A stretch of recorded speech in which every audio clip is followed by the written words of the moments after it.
Hello भाई नमस्कार guys आ गोटे नुआ फ्रेश वीडियो को आपन को स्वागत जनाऊँ।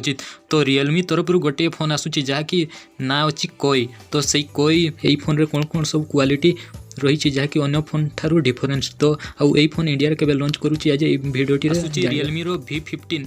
तो ये v15 सीरीज मोबाइल बहुत जल्दी इंडिया रे लॉन्च करने को जाऊँगी। तो ऑलरेडी चाइना रे लॉन्च हो जाइए, बहुत जल्दी इंडिया मार्केट को मध्य लॉन्च होगा जाऊँगी। तो आज आम यही मोबाइल विषय रे आज कथा कि मोबाइल कौन सब फीचर अच्छी आउ कौ कौ सब डायनामिक्स फीचर अच्छी आउ यही फोन रे एमती आप फीचर पाइबे कि जहाँकि पूर्वर जो फोन पाई नथिले यही फोन रे सब गुड़ाक फीचर अच्छे। तो यही फोन आसूची आपन को 65 वाट रो फास्ट चार्जिंग सहित।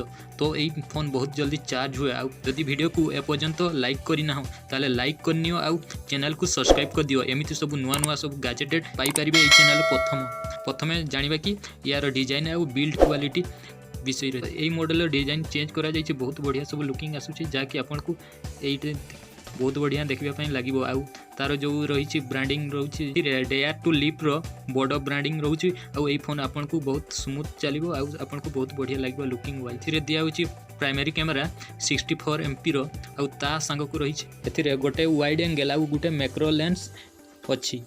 आउ होगला डिस्प्ले कथा। तो डिस्प्ले रही 6.5 इंच रो सुपर एमोलेड डिस्प्ले। तो डिस्प्ले इन फिंगरप्रिंट रही यही फोन ता सांग को। तो बहुत बढ़िया कथा ए X7 सीरीज परी इन डिस्प्ले फिंगरप्रिंट रही स्कैनर।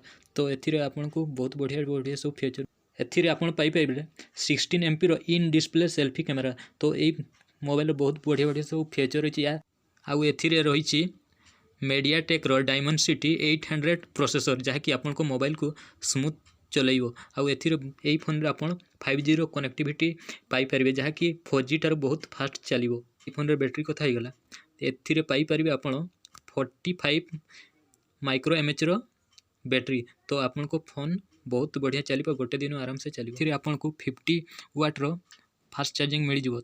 आउ इन द बॉक्स ता संग को 65 वाट रो सुपर फास्ट चार्जिंग मिल जाव। यही फोन रे टाइप सी कोड आउ 3.5 mm रो ऑडियो जैक मिल जाव यही फोन रे। आउ ता संग को फेस अनलॉक रो भी फीचर रही फोन रे।